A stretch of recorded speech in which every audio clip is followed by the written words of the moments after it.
सबको मेरी तरफ से सलाम। खुदा के कलाम की बातें नुसरत जॉन के साथ।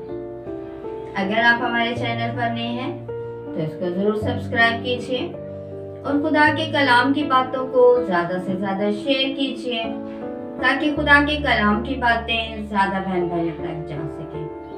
अगर आप मेरे चैनल को सब्सक्राइब करेंगे, खुदा के कलाम की बातों को शेयर करेंगे तो बदले में खुदावंद आपको बेशुमार बरकत से मालामाल करेगा।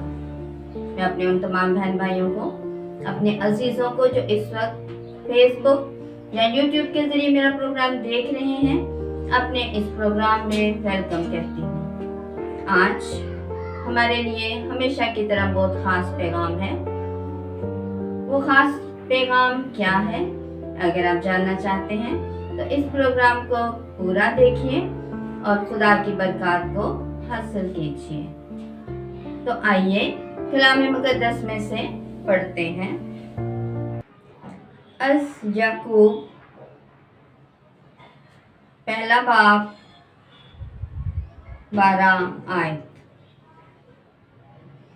मुबारक है वो आदमी जो आजमाइश की बर्दाश्त करता है, इस वास्ते कि जब उसकी आजमाइश हो चुकी तो जिंदगी का वो ताज पाएगा जिसका खुदावंद ने अपने प्यार करने वालों से वादा किया है।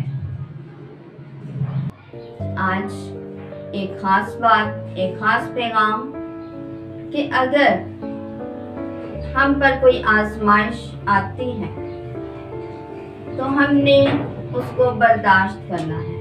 यहाँ पे लिखा है, मुबारक है वो आदमी जो आजमाइश की बर्दाश्त करता है। जो आजमाइश में पूरा उतरता है, आजमाइश की बर्दाश्त करता है, वो आदमी मुबारक है। खुदा के बंदा अय्यूब की तरह, जिस तरह वो अपनी आजमाइश में कामयाब हुआ, उसने बर्दाश्त किया, आजमाइश में भी उसने खुदा की शुक्रगुजारी की, खुदा से कोई गिला शिकवा नहीं किया बल्कि बर्दाश्त किया और खुदा की हमद और तारीफ करता रहा आजमाइश में भी, और वो आजमाइश में कामयाब हुआ, उसने आजमाइश को बर्दाश्त किया। तो कलाम मुकद्दस में लिखा है कि फिर खुदा जो हमसे मोहब्बत रखता है, जो उसने वादा किया है कि वो जिंदगी का ताज उसे अनायत करेगा, क्योंकि कलाम मुकद्दस में लिखा है कि जान देने तक वफादार रह तो मैं तुझे जिंदगी का ताज दूंगा।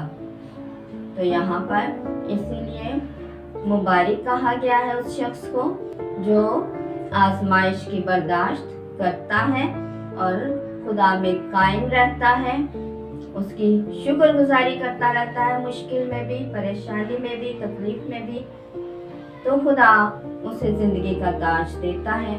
लिखा है कि वो खुदा जो हमसे प्यार और मोहब्बत करता है, वो जो मोहब्बत से भरा हुआ खुदावंद है, जिसका खुदावंद ने अपने प्यार करने वालों से वादा किया है, जिसका खुदावंद ने अपने प्यार करने वालों से वादा किया है। क्योंकि अगर हम आजमाइश की बर्दाश्त करते हैं तो इसका मतलब है कि हम अपने खुदा पर भरोसा रखते हैं, हम अपने खुदा से प्यार करते हैं और वो शख्स मुबारक है और खुदा उसको जिंदगी का ताज देगा। मुश्किल काम है, लेकिन अगर हम अपने आप को खुदा के हवाले कर देते हैं, उसके सुपुर्द करते हैं और हमारा भरोसा और आस और उम्मीद उस पर होती है, तो फिर हम हर मुश्किल में भी कामयाब हो सकते हैं। फिर हम आजमाइश की बर्दाश्त खुशी से कर सकते हैं। तो खुदावंद हमारी मदद और रहनुमाई करे ताकि हम हर आने वाली आजमाइश को बर्दाश्त करें, ताकि मुबारक कहलाए और जिंदगी का वो ताज जिसका वादा खुदा ने दिया है, किया है, हम उसमें उसको हासिल कर सकें, ताकि जिंदगी का वो ताज जिसका खुदा ने हमसे वादा किया है, हम उसको हासिल कर सकें। तो खुदावंद हमें आजमाइश को बर्दाश्त करने का फजल अता फरमाए, मसीह हमारे खुदावंद के वसीला से, आमीन। अगर आपको ये वीडियो पसंद आई है तो इसको जरूर लाइक कीजिए और खुदा के कलाम की बातों को ज्यादा से ज्यादा शेयर कीजिए और मेरे चैनल को सब्सक्राइब कीजिए। God bless you. खुदावंद में हमेशा खुश रहें।